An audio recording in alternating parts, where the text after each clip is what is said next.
और आज हम जो यहाँ एकत्रित हुए हैं इसमें 2 पंचायतें रायसन और बैंची और 2 फाटी जिसमें आती है बैंची और मंझलियार के लोग आए हैं यहाँ।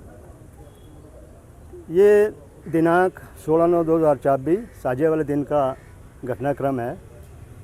हमारा देवता वीरनाथ साजे के दिन दिनांक 16/9/2024 को हर बार तिथि एक नहीं होती बल्कि साजे वाले दिन हर बार निकलता है और इसकी पूजा अर्चना की जाती है। सभी ग्रामीण दोनों पंचायतें के वहाँ डेरा शेरी में जहाँ देवते का मंदिर है वहाँ इकट्ठे होते हैं। हर बार की भांति इस बार भी देवता सुबह 9 बजे निकला और 9 से 1 बजे तक सुबह देवते की पूजा अर्चना होती है।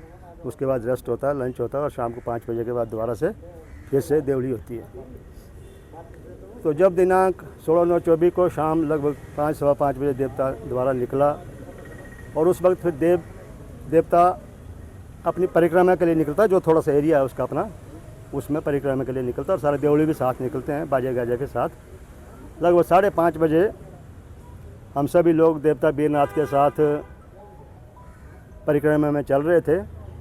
आगे चलकर डेरा शेरी निवासी प्यारे चंद उर्फ शेरा, उसका मकान आता है रास्ते के साथ ही और वो हरिजन जाति से संबंध रखता है। जैसे वहाँ देवता पहुँचता है,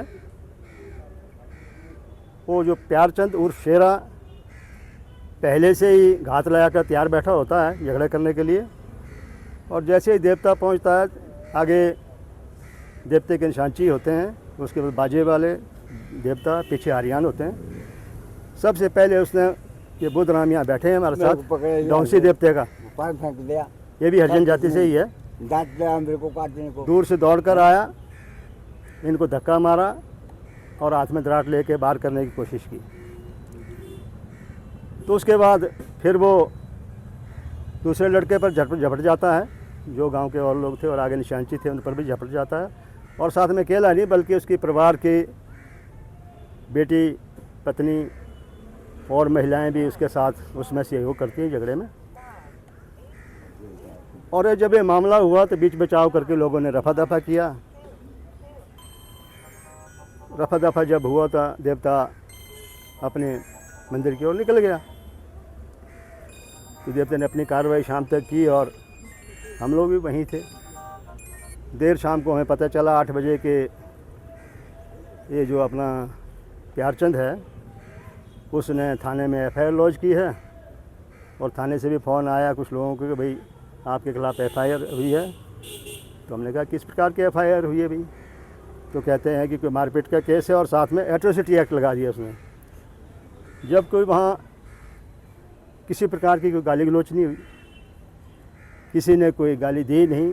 हाँ, हाथापाई जरूर थोड़ी हुई और किसी ने शुरुआत की थी। और एट्रोसिटी एक्ट जब लगा दिया तो नेचुरली एक दहशत फैल जाती है। और मैं आपको कहना चाहूँगा कि जो देवते में जितने हमारे बाजगी हैं वो सारे हमारे हरिजन भाई हैं। आज नहीं, वो सदियों से परंपरा चल रही है।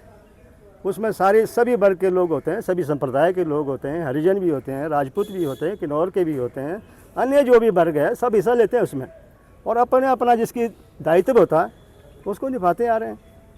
और मैं समझता हूँ कि जो आप ये जो है प्यारचंद है, समझता नहीं हूँ बल्कि ये सत्य है कि आज नहीं 2 साल पूर्व भी उसने उसी स्थान पर झगड़ा किया था।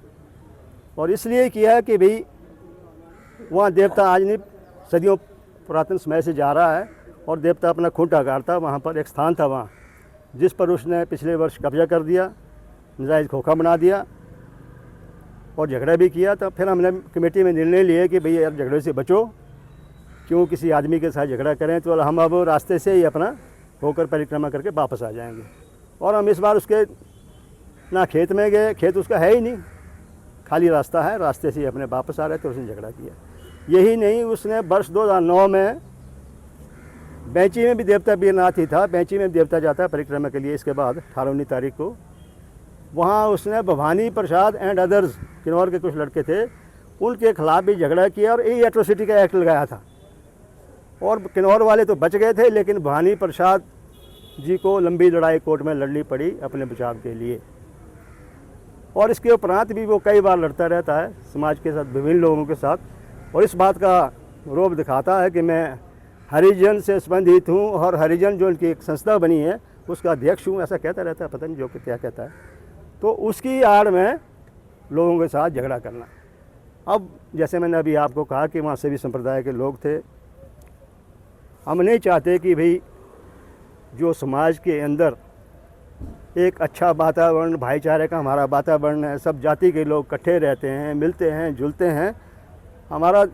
हम हरिजन को भी रिश्ते से पुकारते हैं। मैं आपको एक बात कहना चाहूँगा, गांव में आज भी जो उम्र से बड़ा हरिजन होता है उसको ना रिश्ता लगाया जाता है, भाई चाचा जो भी है, बिना रिश्ते के नाम से कभी नहीं पुकारा जाता। ये हमारी पुरातन संस्कृति है कि सब वर्गों का इज़्ज़त और सम्मान किया जाता है, बराबर का दर्जा दिया जाता है। तो जब यहाँ केस हुआ ये ऑट्रोसिटी का, फिर हम 17 तारीख को हम डीएसपी साहब से मिले, मैं और कुछ अन्य लोग, हम कारदार साहब, खटियाला साहब, हमारे कैशियर साहब, कमेटी के सभी लोग हम। तो हमने डीएसपी साहब ने कहा कि भाई आप लिख कर दो। तो हम थोड़ा देर तक कार्यक्रम 3-4 दिन होता है, बिजी थे। पिछले कल आकर हमने मेमोरेंडम लिख के दिया है डीएसपी साहब को, अपनी जो बात हमने कहनी थी, जो मैं अभी आपसे कह रहा हूँ। तो हमारा इनसे यही निवेदन था डीएसपी साहब से कि आप निष्पक्ष जांच कीजिएगा, क्योंकि जो उसने एफआईआर में लिखाया है वो सब झूठ है, गलत है, झूठ पर आधारित है। और मैंने उसमें ये भी हमने लिखा कि यदि साहब आप निष्पक्ष जांच नहीं करेंगे तो निश्चित तौर पर हम न्याय के लिए संघर्ष करेंगे।